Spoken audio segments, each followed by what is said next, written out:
जय श्री राम। श्रीमद् भागवत पुराण की जय। 10वां अध्याय।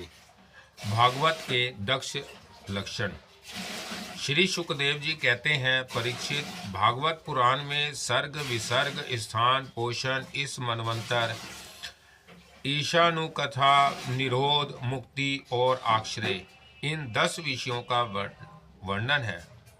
इनमें जो 10वां आश्रय तत्व है उसी का ठीक ठीक निश्चय करने के लिए कहीं श्रुति से, कहीं तात्पर्य से और कहीं दोनों के अनुकूल अनुभव से महात्माओं ने अन्य 9 विषयों का बड़ी सुगम रीति से वर्णन किया है। ईश्वर की प्रेरणा से गुणों में शोभ होकर रूपांतर होने से जो आकाश आदि पंचभूत, शब्द आदि तन मात्राएं, इंद्रियादि, अहंकार और महातत्व की उत्पत्ति होती है, उसको सर्ग कहते हैं। उस विराट पुरुष से उत्पन्न ब्रह्मा जी के द्वारा जो विभिन्न चराचर सृष्टियों का निर्माण होता है, उसका नाम है विसर्ग। प्रतिपद नाश की ओर बढ़ने वाली सृष्टि को एक मर्यादा में स्थित रखने से भगवान विष्णु की जो श्रेष्ठता सिद्ध होती है, उसका नाम स्थान है। अपने द्वारा सुरक्षित सृष्टि में भक्तों के ऊपर उनकी जो कृपा होती है, उनका नाम है पोषण। मनवंतरों के अधिपति जो भागवती और प्रजा पालन रूप शुद्ध धर्म का अनुष्ठान करते हैं, उसे मनवंतर कहते हैं। जीवों की वह वासनाएं जो कर्म के द्वारा उन्हें बंधन में डाल देती है, उति नाम से कही जाती है। भगवान के विभिन्न अवतारों के और उनके प्रेमी भक्तों की विविध आसनों से युक्त गाथाएं ईश कथा है। जब भगवान योग निद्रा स्वीकार करके शयन करते हैं, तब इस जीव का अपनी उपाधियों के साथ उनमें लीन हो जाना निरोध है। अज्ञान कलिपत कर्तव्य भोगतत्व आदि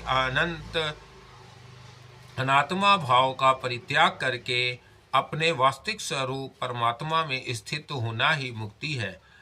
परीक्षित, इस चराचर जगत की उत्पत्ति और प्रलय जिस तत्व से प्रकाशित होते हैं, वह परम ब्रह्मा ही अक्षय है। शास्त्रों में उसी को परमात्मा कहा गया है। जो नेत्र आदि इंद्रियों का अभिमानी दृष्टा जीव है, वही इंद्रियों के अधिष्ठात्र देवता सूर्य आदि के रूप में भी है। और जो नेत्र, गोलक आदि से युक्त दृश्य देह है, वही उन दोनों को अलग अलग करता है। इन तीनों में यदि एक का भी अभाव हो जाए तो दूसरे 2 की उपलब्धि नहीं हो सकती। अतः जो इन तीनों को जानता है, वह परमात्मा ही सबका अधिष्ठान आश्रय तत्व है। उसका आश्रय वह स्वयं ही है, दूसरा कोई नहीं। जब पूर्वोक्त विराट पुरुष ब्रह्मांड को फोड़कर निकला, तब वह अपने रहने का स्थान ढूंढने लगा और स्थान की इच्छा से उस शुद्ध संकल्प पुरुष ने अत्यंत पवित्र जल की सृष्टि की। विराट पुरुष रूप नर से उत्पन्न होने के कारण ही जल का नाम नार पड़ा और उस अपने उत्पन्न किए हुए नार में वह पुरुष 1000 वर्षों तक रहा। इसी से उसका नाम नारायण हुआ। उन नारायण भगवान की कृपा से ही द्रव्य, कर्म, काल, स्वभाव और जीव आदि की सत्ता है। उनके उपेक्षा कर देने पर और किसी का अस्तित्व नहीं रहता। उन आदित्य भगवान नारायण ने योग निद्रा से जग कर अनेक होने की इच्छा की। तब अपनी माया से उन्होंने अखिल ब्रह्मांड के 20 स्वरूप अपने सुवर्णमय वीर्य को 3 भागों में विभक्त कर दिया। आधिदेव, अध्यात्म और आधिभूत। परीक्षित, विराट पुरुष का एक ही वीर्य 3 भागों में कैसे विभक्त हुआ, सो सुनो। विराट पुरुष के हिलने डोलने पर उनके शरीर में रहने वाले आकाश से इंद्रिया बल, मनोबल और शरीर बल की उत्पत्ति हुई। उनसे इन सब का राजा प्राण उत्पन्न हुआ। जैसे सेवक अपने स्वामी राजा के पीछे पीछे चलते हैं, वैसे ही सबके शरीर में प्राण के प्रबल रहने पर ही सारी इंद्रियां प्रबल रहती हैं। और जब वह सुस्त पड़ जाता है तब सारी इंद्रियां भी सुस्त हो जाती हैं। जब प्राण जोर से आने जाने लगा तब विराट पुरुष को भूख प्यास का अनुभव हुआ। खाने पीने की इच्छा करते ही सबसे पहले उनके शरीर में मुख प्रकट हुआ। मुख से तालु और तालु से रसेंद्रियां प्रकट हुई। इसके बाद अनेकों प्रकार के रस उत्पन्न हुए जिन्हें रसना ग्रहण करती है। जब उनकी इच्छा बोलने की हुई तब वाक इंद्रियादि उसके अधिष्ठान देवता अग्नि और उनका विषय बोलना, यह तीनों प्रकट हुए। इसके बाद बहुत दिनों तक उस जल में ही वह रुके रहे। श्वास के वेग से नसिका छिद्र प्रकट हो गए। जब उन्हें सूंघने की इच्छा हुई तब उनकी नाक घ्राणेन्द्रियां आकर बैठ गई और उसके देवता गंध को फैलाने वाले वायुदेव प्रकट हुए। पहले उनके शरीर में प्रकाश नहीं था, फिर जब उन्हें अपने को तथा दूसरी वस्तुओं को देखने की इच्छा हुई तब नेत्रों के छिद्र, उनका अधिष्ठान सूर्य और नेतेंद्रियां प्रकट हो गए। इन्हीं से रूप का ग्रहण होने लगा। जब वेद रूप ऋषि विराट पुरुष को स्तुतियों के द्वारा जगाने लगे तब उन्हें सुनने की इच्छा हुई। उसी समय कान उनकी अधिष्ठात्र देवता दिशाएं और शोषेंद्रियां प्रकट हुई। इसी से शब्द सुनाई पड़ता है। जब उन्होंने वस्तुओं की कोमलता, कठिनता, हल्कापन, भारीपन, उष्णता और शीतलता आदि जाननी चाहिए तब उनके शरीर में चर्म प्रकट हुआ। पृथ्वी में से जैसे वृक्ष निकल आते हैं उसी प्रकार उस चर्म में रोए पैदा हुए और उसके भीतर बाहर रहने वाला वायु भी प्रकट हो गया। स्पर्श ग्रहण करने वाली त्वचा इंद्रियां भी साथ ही साथ शरीर में चारों ओर लिपट गई और उससे उन्हें स्पर्श का अनुभव होने लगा। जब उन्हें अनेकों प्रकार के कर्म करने की इच्छा हुई तब उनके हाथ उग आए। उन हाथों में ग्रहण करने की शक्ति, हस्तेंद्रियां और उनके आदि देवता इंद्र प्रकट हुए और दोनों के आश्रय से होने वाला ग्रहण रूप कर्म भी प्रकट हो गया। जब उन्हें अभिष्ट स्थान पर जाने की इच्छा हुई तब उनके शरीर में पैर उग आए। चरणों के साथ ही चरण इंद्रियां के अधिष्ठात्र रूप में वहां स्वयं यज्ञ पुरुष भगवान विष्णु स्थित हो गए और उन्हीं में चलना रूप कर्म प्रकट हुआ। मनुष्य इसी चरणेन्द्रियों से चलकर यज्ञ सामग्री एकत्र करते हैं। संतान, रति और स्वर्ग भोग को की कामना होने पर विराट पुरुष के शरीर में लिंग की उत्पत्ति हुई।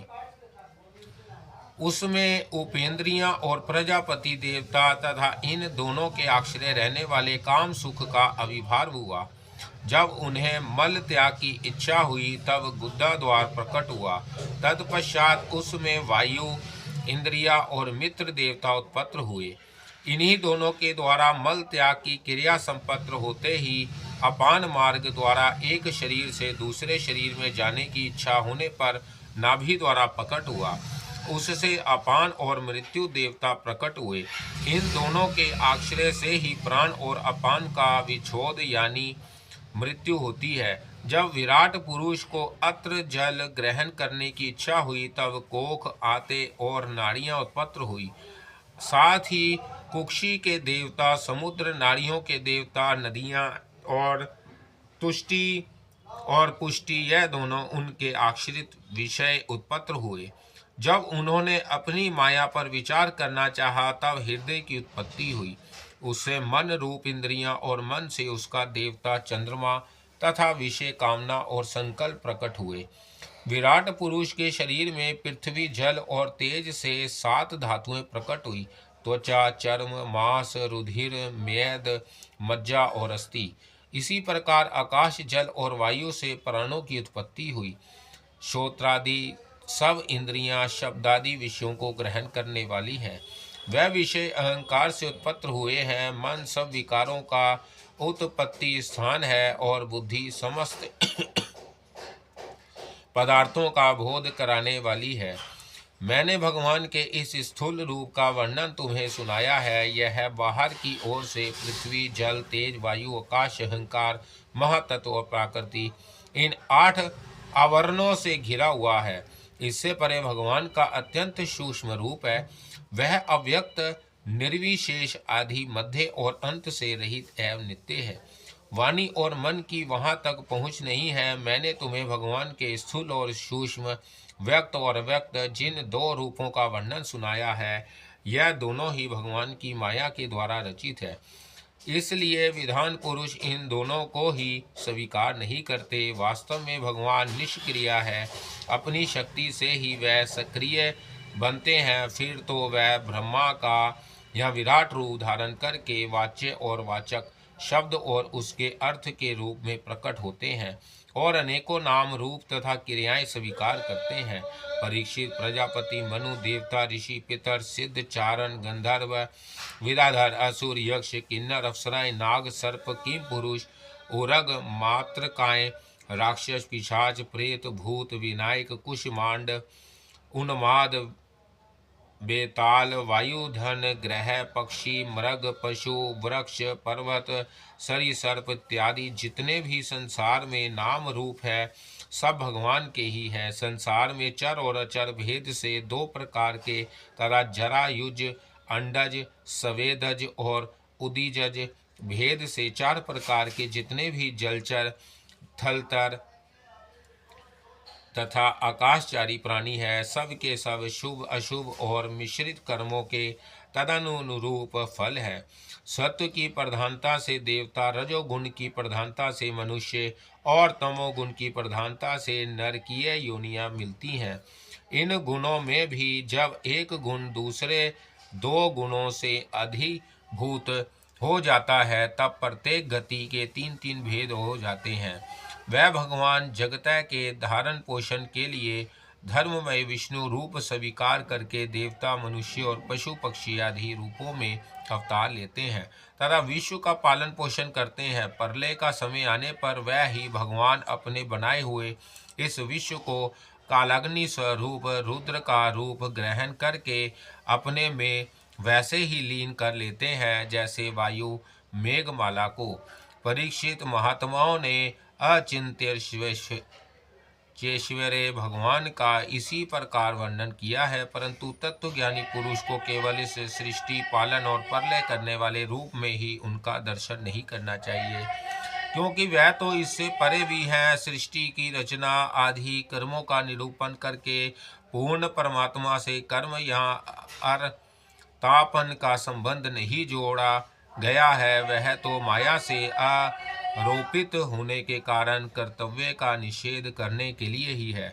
यह मैंने ब्रह्मा जी के महाकल्प का अवतरण कल्पों के साथ वर्णन किया है। सब कल्पों में सृष्टि कर्म एक सा ही है। अंतर है तो केवल इतना ही कि महाकल्प के प्रारंभ में प्राकृतिक से क्रमशः महातत्वादि की उत्पत्ति होती है और कल्पों के प्रारंभ में प्राकृतिक सृष्टि तो ज्यों की त्यों रहती ही है। चराचर प्राणियों की वैकृत सृष्टि नवीन रूप से होती है। परीक्षित, काल का परिमाण कल्प और उसके अंतर्गत मनवंतरों का वर्णन आगे चलकर करेंगे। अब तुम पाद कल्प का वर्णन सावधान होकर सुनो। शौनकादि ने पूछा, सूत जी, आपने हम लोगों से कहा था कि भगवान के परम भक्त विदुर जी ने अपने अति दुस्तेज्य कुटुंबियों को भी छोड़कर पृथ्वी के विभिन्न तीर्थों में विचरण किया था। उस यात्रा में मैत्रेय ऋषि के साथ अध्यात्म के संबंध में उनकी बातचीत कहाँ हुई तथा मैत्रेय जी ने उनके प्रश्न करने पर किस तत्व का उपदेश किया। सूत जी, आपका स्वभाव बड़ा सौम्य है। आप विदुर जी का वह चरित्र हमें सुनाइए। उन्होंने अपने भाई बंधुओं को क्यों छोड़ा और फिर उनके पास क्यों लौट आए। सूत जी ने कहा, शौनकादि ऋषियों, राजा परीक्षित ने भी यही बात पूछी थी। उनके प्रश्नों के उत्तर में श्री शुकदेव जी महाराज ने जो कुछ कहा था वही मैं आप लोगों से कहता हूँ, सावधान होकर सुनिए।